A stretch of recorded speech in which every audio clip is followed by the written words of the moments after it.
नमस्कार, नमस्कार। मैं सैटरडे टीवी से राकेश कुमार सिंह। आज हमारे बीच उत्तर प्रदेश के जाने माने पत्रकार श्री राजेंद्र द्विवेदी जी हैं, जो कई दशक से उत्तर प्रदेश विधानसभा चुनाव, उत्तर लोकसभा चुनाव एवं पंचायत चुनाव में व्यापक पैमाने पर रिपोर्टिंग एनालिसिस का काम किए हैं।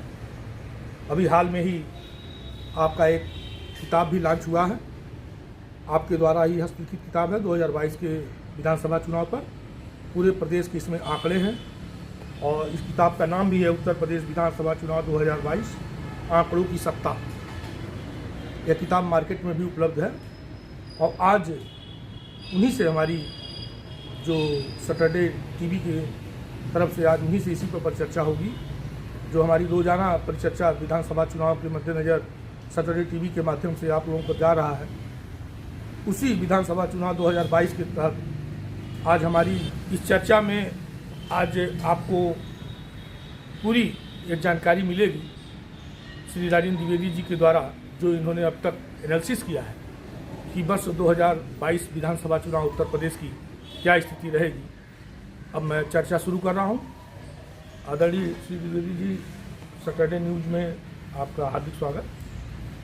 और हमारी आपसे पहला सवाल यह है कि उत्तर प्रदेश विधानसभा चुनाव जो 2022 का चल रहा है, इस चुनाव में अब तक जो आपने एनालिसिस किया है, अब तक आपने जो इस पर अपना एक्सपेरिमेंट किया है, या अब तक जो आप क्षेत्रों में घूम करके या पिछले अनुभवों को जो आपने साझा किया है, क्या लग रहा है? देखिए, ये पहला चुनाव है जो हर चुनाव से अलग है। 2007, 2012, 2017 इसमें एक मेजर फैक्टर सबसे इम्पोर्टेंट ये है, मेजर फैक्टर ये है सबसे बड़ा, वो फ्लोटिंग मतदाताओं का है, ठीक है। और यही मतदाता बहुमत की सरकार बनाते हैं। 2007 के पहले जो चुनाव होते थे वो तीन चरण, 2 चरण और 1 चरण में, 89 तक 1 चरण में, 89 से 1996 और 2002 तक 2 चरण, और 96 और 2002 3 चरण में हुए।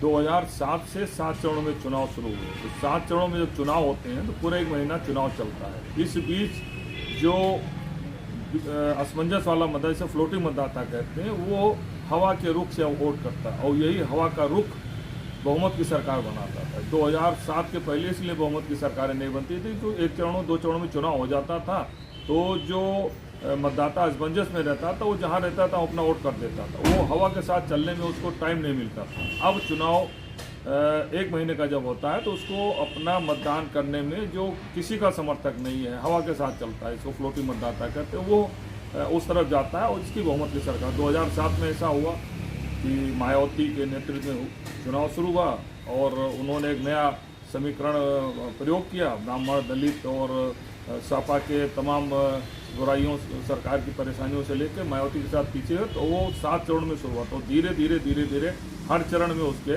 वोट बढ़ते गए और उसकी सीट 206 मिली। यही स्थिति 2012 में रही। 2012 में मायावती के खिलाफ समाजवादी पार्टी सीधे लड़ाई में थी, कांग्रेस और बीजेपी कमजोर थी, तो भाजपा और सपा की लड़ाई में सपा को बहुमत मिला।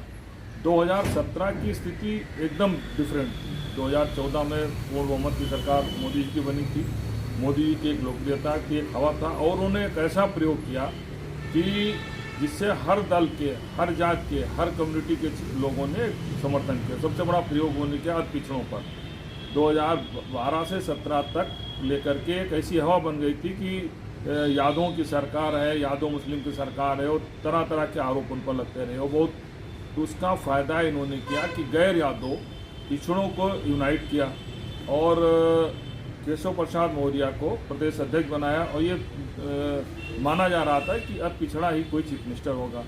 उनके नेतृत्व में और पिछड़े पूरा पोलराइज हुए, जिनकी आबादी 40% है, 52% में 40% आबादी पिछड़ों की है।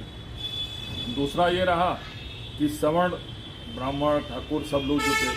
तीसरा ये है कि दलितों में भी मायावती का क्योंकि बहुत उतना प्रभाव था नहीं ओडिशा, तो दलित वोट भी काफ़ी उनके साथ जुड़ी। और चौथा सबसे इम्पॉर्टेंट फैक्टर ये था कि जो आज C20 की बात हो रही है, उसमें मायावती ने 103 मुस्लिम टिकट दिए थे, समाजवादी पार्टी और कांग्रेस का समझौता था। तो एक ऐसा माहौल बन गया था कि जो दल हैं, चाहे बीएसपी हो, चाहे समाजवादी पार्टी हो या कांग्रेस हो, सब मुस्लिम की सियासत करते हैं। तो एक ऐसी लहर चली जिसका परिणाम ये रहा कि 2017 में अप्रत्याशित परिणाम बीजेपी को मिले। 312 सीटें मिली, 40% वोट मिले, जो 1985 के बाद रिकॉर्ड है।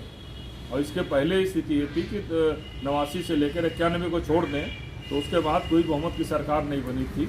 अब 2022 में स्थिति इस सबसे अलग है। हम वही पूछ